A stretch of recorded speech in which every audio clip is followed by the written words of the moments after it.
आदाब नाज़रीन, ख़ास मुलाकात में आपका खैर मक़दम है। मैं हूँ तहसीन मुनव्वर। आज हमारे साथ एक ऐसी शख्सियत हैं जो शायर हैं, बेहतरीन मुअर्रिख़ हैं, हिंदुस्तान की तहज़ीबी रिवायात पर उनकी बहुत अच्छी पकड़ है। इसके अलावा एक बड़े दानिश्वर हैं, तालीम से जुड़े हुए हैं और हिंदुस्तानियत को बहुत करीब से सोचा है, समझा है, परखा है, जाना है। और एक और अहम बात उनके साथ जुड़ी हुई है, वो इन सब के बाद इलाहाबाद यूनिवर्सिटी के वाइस चांसलर भी हैं। आइए मैं आपको बराह रास्त उनसे मिलवा देता हूँ। प्रोफेसर रतनलाल हांगुल साहब, आपका इस प्रोग्राम में खैर मक़दम है, ख़ास मुलाकात में खैर मक़दम है। हांगुल साहब, क्योंकि आप इलाहाबाद यूनिवर्सिटी के वाइस चांसलर हैं तो ज़िंदगी की बात तो होगी ही। तालीम पर अगर बात करें तो आपको क्या लगता है आज की तालीम गुज़िश्ता जो तालीम का माहौल था उससे किस तरह मुख्तलिफ है या मुनफरिद है? हमारे यहाँ 1947 के बाद जो इंस्टीट्यूशंस बनाए गए, जैसे साइंस टेक्नोलॉजी के मामले में हमारे यहाँ IITs बने, नई नई यूनिवर्सिटियाँ बनी। पहले तो हमारे पास खाली 4 यूनिवर्सिटी थी, आज हमारे यहाँ लगभग 600 से भी ज़्यादा यूनिवर्सिटी बनी है। लेकिन उसके साथ साथ हम देखते हैं कि तालीम का मेयार कुछ सालों तो ठीक चला, लेकिन अब उतना ऊपर नहीं जा रहा है। इंस्टीट्यूशंस में कई हालातों की वजह से गिरावट आई है। इसके लिए हम स्टूडेंट्स को ज़िम्मेदार नहीं मानते हैं, इसके लिए हमारे यहाँ टीचर भी ज़िम्मेदार हैं, इसके लिए हमारे यहाँ हुकूमत भी ज़िम्मेदार है, इसके लिए हमारे और भी अहलकार ज़िम्मेदार हैं, समाज भी ज़िम्मेदार है इन चीज़ों के लिए। क्योंकि हम देखते हैं कि आला तालीम के लिए एक खुला जहन चाहिए। आजकल वो खुला जहन नहीं है।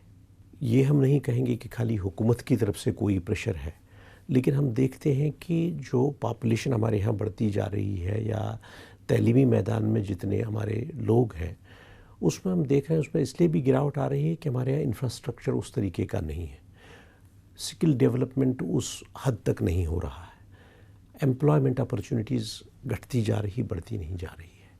तो इसका सारा इम्पैक्ट एक तालिब इल्म के जहन पर आता है। अच्छा, वो एक हम अक्सर एक शेर सुनते रहे हैं कि पोथी पढ़ पढ़ जग मुआ, पंडित भया न कोय, ढाई आखर प्रेम का, पढ़े सो पंडित होए। तो क्या आपको लगता है कि तालीम में जो एक तहजीबी रिवायात थी वो भी कमज़ोर पड़ी हैं?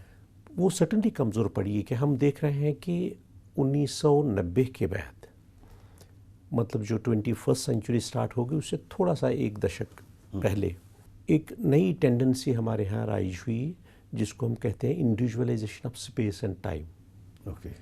कि जैसे फैमिली में पहले बच्चे होते थे तो माँ बाप के साथ, दादा के साथ, नाना के साथ, चाचा के साथ, ताऊ के साथ मिल बैठ के बात करते थे। उससे दुनिया भर की सीख मिलती थी बच्चे को घर में भी पढ़ाने के अलावा। तो स्कूल का काम आसान हो जाता था और टीचर का स्टूडेंट के साथ एक पर्सनल रिलेशनशिप राइज होता था, जो आजकल नहीं है। क्योंकि आजकल के बच्चे को आप देखिए, उसको सेलफोन से फुर्सत नहीं, सोशलाइजेशन के लिए उसके पास टाइम नहीं है। आप देखिए कि पहले के स्कूल में जो खेल के सामान थे, खेल कूद के लिए जो स्पेस थी, वो आजकल है नहीं।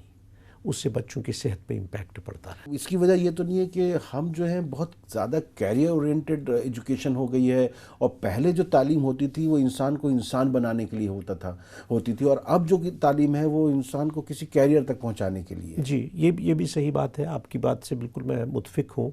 ये भी एक रीज़न है, इसके कई रीज़न हैं, लेकिन ये भी एक रीज़न है कि आजकल हम ज़्यादा से ज़्यादा स्पेशलाइजेशन की बात करते हैं तो बच्चा उसी स्पेशलाइजेशन के चलते जैसे सारे बाकी फील्ड्स खो देता है। आप देखिए, पहले हम किसी भी फील्ड में, हमारे यहाँ पुराने कई इंजीनियर हैं, कई डॉक्टर हैं, कई मैनेजमेंट कंसल्टेंट हैं, कई एग्जीक्यूटिव्स हैं या IAS ऑफिसर्स जिनका पोइट्री और लिटरेचर के साथ काफ़ी गहरा लगाव है। लेकिन आजकल के बच्चे आप देखिए, इतने सारे हमारे लोग कंप्यूटर्स में काम करते हैं, ये बच्चे आजकल एक फिराक गोरखपुरी प्रोड्यूस नहीं कर पा रहे। हालांकि हमारे पास काफ़ी ज़राया है, कम्युनिकेशन डेवलप हो गया है। लेकिन जो आपने फिराक गोरखपुरी साहब का नाम लिया तो फिर इलाहाबाद यूनिवर्सिटी का जिक्र फिर आएगा। और इलाहाबाद यूनिवर्सिटी जिसके आप वाइस चांसलर हैं, वहाँ पर फिराक गोरखपुरी साहब जैसे बहुत लोग रहे हैं जी।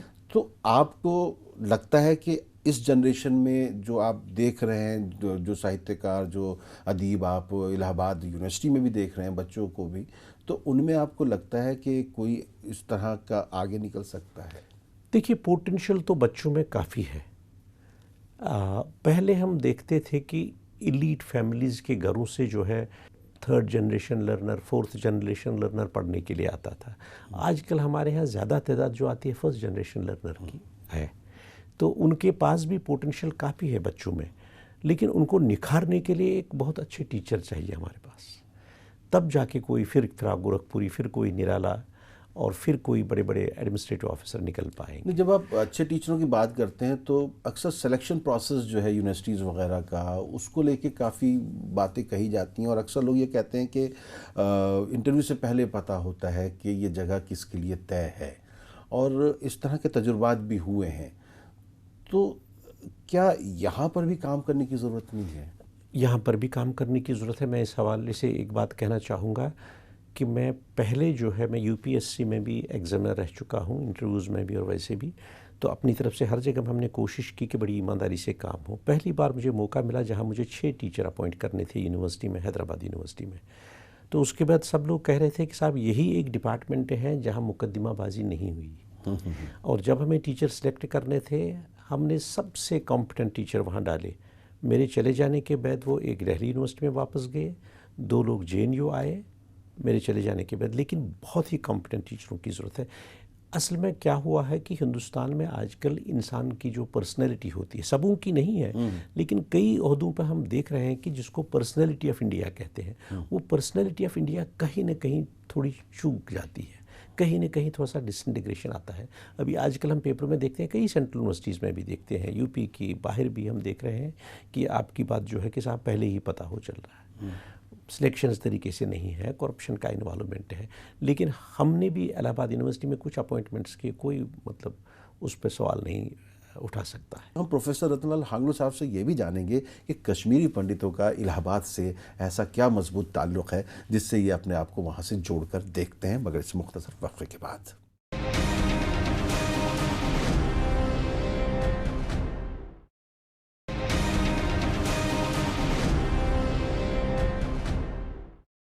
नाज़रीन, इस वक्त ख़ास मुलाकात में हमारे साथ हैं वो वाइस चांसलर इलाहाबाद यूनिवर्सिटी के प्रोफेसर रतनलाल हांगलू साहब।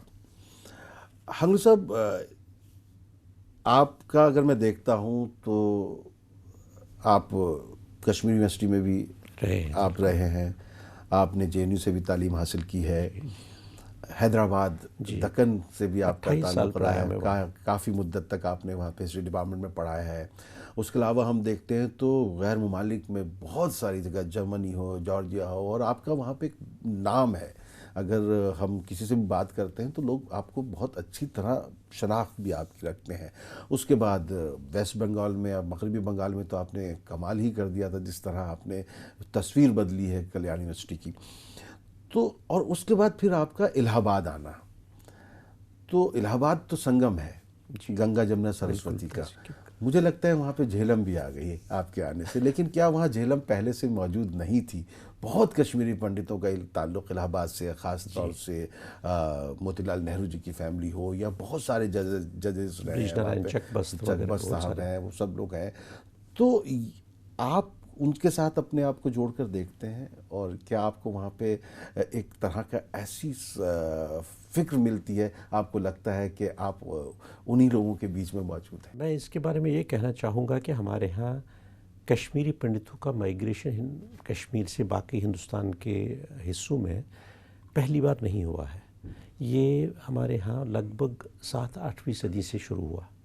कलहना के एक चाचा थे बिल्हन करके, उनकी जब बादशाह से मुखालफत करने पर नहीं बनी हर्षा के ज़माने में 10th सेंचुरी AD में, तो बिल्हना बनारस चले गए और फिर वापस आए नहीं।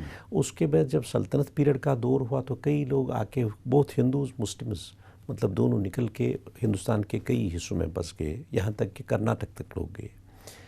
मुगलों के दौर में बहुत सारे कश्मीरी पंडित जो माइग्रेट कर गए, इलाहाबाद में एक ख़ास मजमा उनका जमा इनफैक्ट, कई लोगों का हम देख रहे हैं कि उर्दू लिटरेचर में अगर आप देखें, बाहरी गुलशन कश्मीर करके एक किताब है जिसमें लगभग 200 से ज़्यादा कश्मीरी शायरों ने कंट्रीब्यूट किया है। मुझे कभी कभी लगता है कि लखनऊ में जो उर्दू की मतलब जान पहचान काफ़ी बड़ी लैंग्वेज जो इवाल्व हो रही थी, तो उसमें कश्मीरी पंडित भी खास नज़रे से काफ़ी दबिस्तान लखनऊ में दबिस्तान कश्मीर का भी हिस्सा है। बिल्कुल एकदम। इसी तरह से इलाहाबाद में भी जब मैं गया तो इलाहाबाद में जो बचे खुचे कश्मीरी थे, मतलब बहुत सारे माइग्रेट कर गए हैं यूरोप अमेरिका में, बहुत सारे तो गुजर भी गए हैं, तो उनने मुझे एक दिन वेलकम किया तो बड़ा इमोशनल में हो गया कि देखिए कब ये लोग चले और कहाँ पहुँच गए हैं। जैसे ब्रिज नारायण चकबस जी की फैमिली जो है 15वीं सदी में वहाँ से कश्मीर से वो चले थे और फिर इलाहाबाद में बस गए, फिर वो फैज़ाबाद में असले आए थे मुगल कोर्ट में। तो उसके बाद जो है कैसे उन्होंने इतना कंट्रीब्यूट शायरी में किया, बाकी मतलब तहज़ीब, हिंदुस्तानी तहज़ीब को भी अच्छी तरह से काफ़ी कंट्रीब्यूट किया है। या नेहरू फैमिली थी, हिंदुस्तान को 3 प्राइम मिनिस्टर दिए और काफ़ी डेवलपमेंट हुआ इंडिया का इनके चलते। सर्टनली मैं उस समाज का हिस्सा हूँ, भले ही हमारा माइग्रेशन देर से हुआ हो, लेकिन मैं उस समाज के साथ जुड़ा हुआ हूँ। नहीं, एक माइग्रेशन होता है अपनी मर्ज़ी से आना, जी हाँ, एक माइग्रेशन होता है मजबूरी में। जी, जैसा कि हमने 90 की दहाई में देखा कि कुछ लोगों ने जिस तरह हथियार उठाए सरहद पार के इशारे पर या सरहद पार के बहकाने पर, और अपनी जड़ों से लोगों को उजड़ना पड़ा। बिल्कुल। वो एक जो कश्मीरियत है, वो दर्द कहीं ना कहीं मौजूद रहता है। जी, बिल्कुल सही बात है। हमारे यहाँ असल में वॉलंटरी माइग्रेशन कश्मीरियों का कभी हुआ नहीं। इसी हमारे यहाँ कश्मीर की जो इकानमी है, 6 महीने इकानमी हमारी अच्छी चलती है और 6 महीने एग्रीकल्चर होता है, ऑर्चार्ड्स चलते हैं, लेकिन 6 महीने के लिए सारा ठप हो जाता है स्नो की वजह से, बर्फ़ की वजह से बिल्कुल काम नहीं हो पाता है। एक तो इक्तिसादी मजबूरी हो गई, दूसरी मजबूरी ये थी कि जब हिस्ट्री पर हम नज़र डालते हैं, हमेशा चूँकि एक दर्रे पर हम लोग सवार हैं कश्मीर में, जो हमेशा एक बॉर्डर एरिया रहा है, एक फॉल्ट लाइन रही है, तो इसकी वजह से भी कई लोग जो चाहे हमलावर हो, चाहे बिजनेसमैन हो, चाहे जो भी बाहर से लोग आए, उसकी वजह से भी कश्मीर पे कुछ इम्पैक्ट पड़ा और लोगों को वहाँ से निकलना पड़ा। लेकिन चूँकि देश के बाकी हिस्सों में लोग फैले हैं तो बरकरार है इस पर, लेकिन दिल में तो ये ज़रूर पेन है कि हर एक आदमी चाहता है कि अपनी मिट्टी है। आपके अंदर एक मुअर्रिख भी है, एक दानिश्वर भी है, और आप चीज़ों को एक अलग नुक्ते नज़र से देखने के आदी हैं। जी, आपको कश्मीर के हालात को देखकर क्या लगता है कि इसमें कब तक सुधार आ सकता है और उसके लिए क्या करना होगा?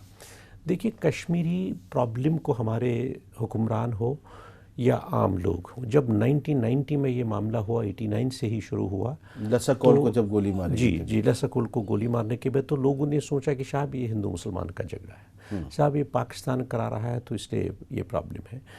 और मैंने देखा कई लोग मेरे से इख्तिलाफ़ करने लगे कि साहब आप देखिए, आप तो ये बात हमारी मानते नहीं, ये हिंदू मुस्लिम का झगड़ा है। लेकिन आप जैसे कह चुके हैं कि मैं एक मौरिख हूँ, जब तवारीखी नज़रिए से देखा जाए कि एक कोल्ड वार चल रहा था, कोल्ड वार के दौरान अगर आप पूरे डिक्लासिफाइड डॉक्यूमेंट्स आप पढ़ेंगे, अमेरिका के, रशिया का इन्वॉल्वमेंट देखेंगे, बाकी ममालिक का इन्वॉल्वमेंट देखेंगे, पाकिस्तान का रोल देखेंगे, तो आदमी देखता है हिंदू मुसलमान का झगड़ा है ही नहीं, ये हम पर ठूंसा गया हुआ है। क्योंकि कोल्ड वार के चलते एक साउथ एशिया के इर्द गिर्द एक रिलीजियस स्कैफोल्डिंग बनाई गई, और उस रिलीजियस स्कैफोल्डिंग बनाते मुसलमान उसमें सवार किए गए, वही एलिमेंट्स जो बाहर से लाए गए।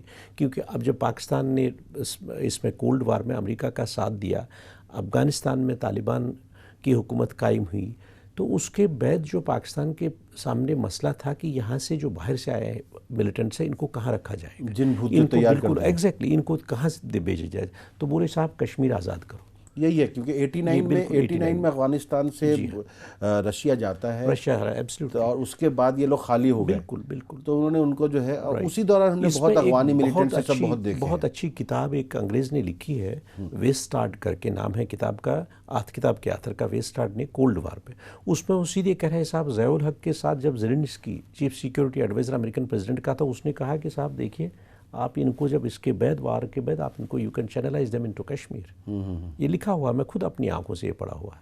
तो ये इन सारे मिलिटेंट्स को, लेकिन ये जब कश्मीर में आया तो इन्होंने देखा यहाँ अफगानिस्तान की तरह कोई ट्राइबल सिस्टम तो है नहीं, यहाँ बड़ा काफ़ी डेवलपमेंट हो चुका था, महज़िब सिविलाइजेशन है, लोग पढ़े लिखे हैं, लेकिन ज़रूर गुर्बत हमारे यहाँ भी कश्मीर में है, हालात तो कशीदा होने की उसका वजह तो से। नुकसान सब नहीं उठाया अगर देखा जाए, और बिल्कुल हम अब बिल्कुल। तक नहीं अगर फाइनेंशियली भी देखें, और ये पाकिस्तान के लिए तो बहुत सस्ती जंग रही, सस्ती जंग रही। हाँ, प्रॉक्सी ये वार मैं रहे। कहूँगा कि ये कुछ लोगों का कहना है साहब पंडित वहाँ से उखड़ गए तो इन्हीं को ही झेलना पड़ा।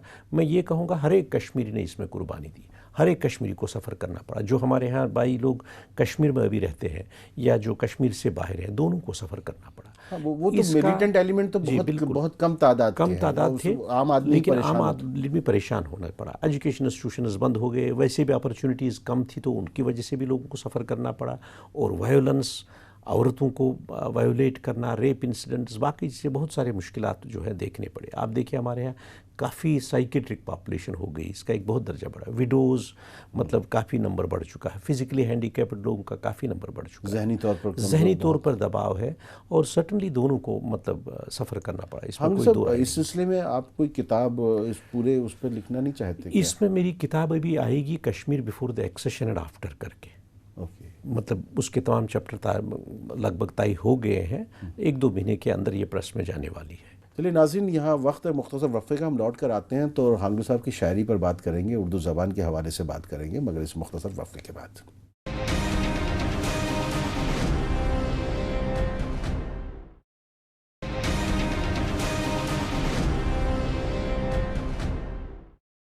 ख़ास मुलाकात में आज हमारे साथ हैं प्रोफेसर रतनलाल हांगलू साहब, जो इलाहाबाद यूनिवर्सिटी के वाइस चांसलर हैं और एक अच्छे शायर भी हैं।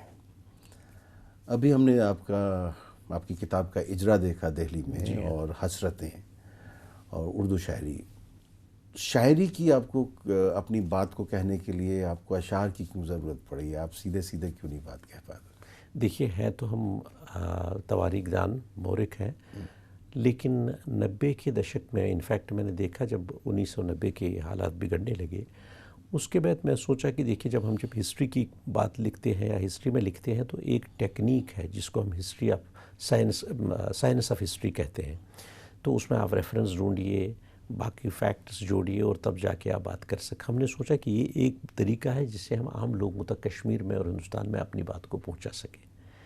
तो इसलिए हमने ये तो इसमें किसकी हसरतें हैं? आप ही की हसरतें हैं या वो हसरतें हैं जो अंजाम तक नहीं पहुंच पाएंगी? इसमें देखिए, इसमें मैं ये कहूँगा कि इसमें हसरतें जो है, इसमें ह्यूमनिज़म, लिबरलिज़म, कश्मीरियत, यही सारे प्रोमिनेंट थीम्स इसमें यही हैं इनफैक्ट। कोई आप अपने 2-4 अशार हमारे नाज़रीन के लिए पेश करेंगे? जैसे ये हमने वो जो है कश्मीर के बारे में यहाँ भी लिखा है कि खामोश कश्मीर कब तक, ये टूटी खिड़कियाँ और बंद दरवाजे नज़र आएंगे कब तक अब। वाह। क्योंकि हमारे यहाँ सब लोग, जब माइग्रेशन हुआ, मेरे गांव में 47 मकान थे हिंदू के, अब उन्हें ताले लगाए, सब सामान बंद कर दिया और चल दिए। एक परसेप्शन उनके दिमाग में है कि वो मकान अभी बंद है, वहीं वो जलाए गए, कुछ लोगों ने बेच दिए। अब वो है नहीं, लेकिन परसेप्शन सर्वाइव कर रहा है। ये उसी परसेप्शन पे है। ये टूटी खिड़कियाँ और बंद दरवाजे नज़र आएंगे कब तक अब, बियाबा पुरसुकूं और राह पर राहत उतर आएगी कब तक अब, हमारी सरजमी पे खेत का जलना नजर आएगा कब तक अब, वो घबराई हुई मासूम दिल औरत सुखन फहम हो जाएगी कब तक अब, ये बेपहचान ला मजहब बेनिकाब हो जाएंगे कब तक अब, ये इतने जख्म देकर इस वतन के पासबां कहलाएंगे कब तक अब, ये आँखों का मुसलसल नम होना बंद हो जाएगा कब तक अब, ये तेज़ी से गुलिस्तान पर कब्र का फैलना नजर आएगा कब तक। आप देखिए हमारे यहाँ अगर एक्सपेंशन किसी चीज़ का कश्मीर में हुआ है तो कब्रिस्तान का हुआ है।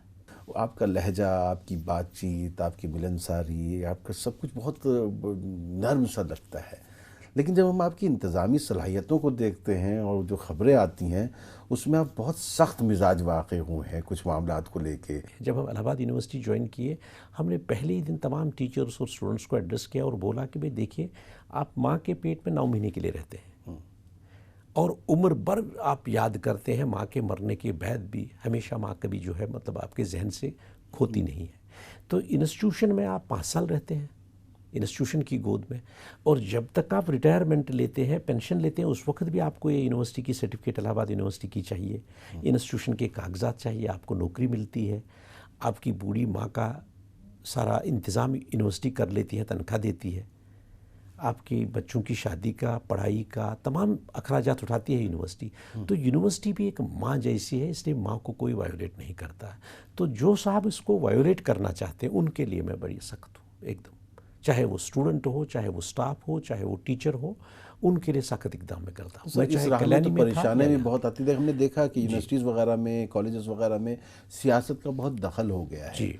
तो इस तरह के दबाव नहीं आते होंगे आपको कि भाई आप जो है इस फला तालिब इल्म के लिए ये कीजिए, फला टीचर को आप इस तरह मत नहीं, कुछ चिट्ठियाँ आती रहती हैं कि साहब फ़लाने का एडमिशन होना चाहिए, फ़लाने को ये नौकरी के बारे में थोड़ी सिफारिश करनी चाहिए वगैरह, लेकिन हम उनको दरकिनार कर देते हैं। हम अपनी धुन में चलते हैं कि मुझे जो लग रहा है कि मेरी इतनी एक्सपीरियंस जो है 35 साल एक यूनिवर्सिटी में पढ़ाने के बाद, और लगभग उसमें बहुत सारा वक्फ़ा जो एडमिनिस्ट्रेशन में भी मैंने दिया तमाम यूनिवर्सिटीज़ में, हैदराबाद में मैं 28 साल रहा, तो बाकी यूनिवर्सिटीज़ में, इसलिए ऐसी चीज़ों को दरकिनार करके हम वही हमेशा सोचते हैं कि इंस्टीट्यूशन के लिए अच्छा क्या है। क्योंकि institution is primary, we are all secondary. हम लोग आएंगे जाएंगे, वाइस चांसलर्स आते हैं जाते हैं, टीचर्स आते हैं जाते हैं, लड़के आते हैं जाते हैं, लेकिन एक इंस्टीट्यूशन रहता है। तो उस इंस्टीट्यूशन की आबियारी कैसे की जाए, उस इंस्टीट्यूशन को कैसे आगे बढ़ाया जाए, उसके लिए हम काम करते हैं। तो उसके लिए हम चाहे कोई वज़रा हो या और भी कोई मतलब अथॉरिटीज़ हो, सरकार हो, हम हमेशा चाहते हैं कि इंस्टीट्यूशन हमारे लिए प्राइमरी है। तो इसलिए इंस्टीट्यूशन में अगर कोई गलत करता है इंस्टीट्यूशन को बिगाड़ने के लिए, उसलिए मैं सख्त हूँ। बस दो बात, क्योंकि बिल्कुल आखिर में हैं हम। जी। आप अपने तलबा से क्या कहना चाहते हैं, उनको क्या पैगाम देना चाहते हैं, और टीचर्स को भी? जैसे टीचर्स को मैं ये कहना चाहूँगा कि हमने बड़े बड़े टीचर इस दुनिया में देखे हैं कि इंटीग्रेटेड रहो। आपका पहला धर्म है और सबसे बड़ा धर्म है और सबसे बड़ा अचीवमेंट है अगर आप अच्छा स्टूडेंट प्रोड्यूस करेंगे। इसमें मुश्किलात होते हैं, मतलब कई स्टूडेंट्स हमारे यहाँ अंग्रेज़ी स्पीकिंग नहीं होते हैं, फॉर एग्जांपल रूरल बैकग्राउंड से आते हैं स्टूडेंट्स के अपने मुश्किलात हैं, और कई एजेंसियाँ ऐसी होती हैं जो स्टूडेंट्स को भी गुमराह कर लेती है। तो इसमें अगर किसी का इम्पॉर्टेंट रोल है इस देश में, देश को ठीक करने के लिए, वो टीचर का है। टीचर को बड़ा इंटीग्रेशन और ऑनेस्टी होनी चाहिए, और स्टूडेंट्स को ये कहना चाहूँगा कि वो गुमराह न हो जाए, क्योंकि स्टूडेंट के लिए पॉलिटिशियंस तरह तरह के फंदे इस्तेमाल करती है इंस्टीट्यूशंस में। पॉलिटिशियंस के बगैर भी कई लोग जो है गुमराह करने पर लगे हुए हैं इस देश में स्टूडेंट्स को। उनको किसी भी सतह पे गुमराह नहीं होना चाहिए। उनको ये सोचना है कि हमारे फ़राइज़ क्या है और हम ही इस देश का फ्यूचर है, हम इस देश की पौध है, आगे हम इस देश को कहाँ ले जाना चाहते हैं। अगर ये स्टूडेंट समझे और टीचर समझे तो मुझे लग रहा है कि इस देश का पूरा काम आसान हो जाएगा। सर बस आखिरी सवाल, हिंदुस्तानियत को आप किस नज़रिए से देख रहे हैं आजकल के माहौल में? जो एक हमारी गंगा जमनी तहजीब का जो एक मजबूती थी, वो हम अक्सर सुनते हैं कि उसमें कहीं ना कहीं कुछ कमज़ोरी सी आ रही है। क्या ऐसा वाकई है? मैं ये कहूँगा कि जब भी हुकूमत बदलती है तो कई पॉलिसी में, जैसे मतलब हमारे ममालिक में ट्रांजिशन आता है, तो इस वक्त भी जैसे पहले एक गवर्नमेंट थी काफ़ी बदनाम हो चुकी थी, तो लोगों ने डेमोक्रेटिक मीन्स की तरफ से दूसरे गवर्नमेंट को अब एहसास दिला, दूसरी हुकूमत को इखराज करा दिया। तो हम मतलब कई लोग कह भी रहे हैं इस तरह से, कुछ स्टेप्स जो गवर्नमेंट के होते हैं, सब स्टेप सब गवर्नमेंट के सक्सेसफुल नहीं होते। तो इन चीज़ों से आम लोगों पे कुछ दबाव रहता है, इन चीज़ों से आम लोगों पे जो इम्पैक्ट पड़ता है उसको गवर्नमेंट को देखना चाहिए कि जो हम मतलब कुछ काम कर रहे हैं उनको मतलब अकाउंटेबिलिटी के नज़रिए से देखना चाहिए कहाँ तक सक्सेसफुल हो रहे हैं। क्योंकि हम अभी भी जब शहर से 2-3 किलोमीटर बाहर जाते हैं, हम देख रहे हैं गाँव अभी भी जूझ रहे हैं गुर्बत से, मसाइल से, कहीं पानी नहीं है, कहीं कुछ है, कहीं कुछ है। तो इस तरह के मसाइल से अभी भी इसलिए गवर्नमेंट को ये चीज़ें देखनी, नज़रअंदाज नहीं करनी चाहिए। देखती भी हैं सरकारें, दिखती भी हैं और देख भी रही हैं, और उसमें तो जो है तेज़ी लानी चाहिए, तेज़ी लानी चाहिए। और हिंदुस्तान का एक अपना जहन है, हिंदुस्तान का पूरा एक देश का एक जहन है, उस जहन को खुला छोड़ना चाहिए। सही बात है, बिल्कुल। जहन जो है, जब आज़ाद जहन रहेगा तो देश आज़ाद रहेगा। चलिए सर, बहुत अच्छा लगा आपसे बात करके, और आपने हमें इस बात का खुशी भी है, और हम आपका शुक्रिया भी अदा करते हैं कि आपने यहाँ हमारे स्टूडियो में आके हमारे साथियों को आशीर्वाद भी दिया। थैंक यू सो और आपने जो है बहुत अच्छी बातें, खुले जहन के साथ बातें की, इसके लिए आपका शुक्रिया। और नाजरीन, ये हमारे साथ थे प्रोफेसर रतनलाल हांगलू साहब, और यकीन मानिए इलाहाबाद यूनिवर्सिटी के वाइस चांसलर हैं, लेकिन जब आप इनसे मिलेंगे इनकी नर्म मिजाजी के किस्से मशहूर हैं, मगर ये जितने सख्त इंतज़ामी अमूर के माहिर हैं वो किस्से कहीं ज़्यादा मशहूर हैं। तो कभी मिलिएगा इनसे, और इनसे मिल के आपको लगेगा कि वाकई किसी अच्छी शख्स से मुलाकात हुई है। लेकिन ख़ास मुलाकात में हमने उनसे आपकी यहाँ मुलाकात कराई है। आगे फिर किसी नई शख्सियत के साथ आपके सामने हाजिर होंगे, तब तक के लिए इजाज़त दीजिए। आदाब।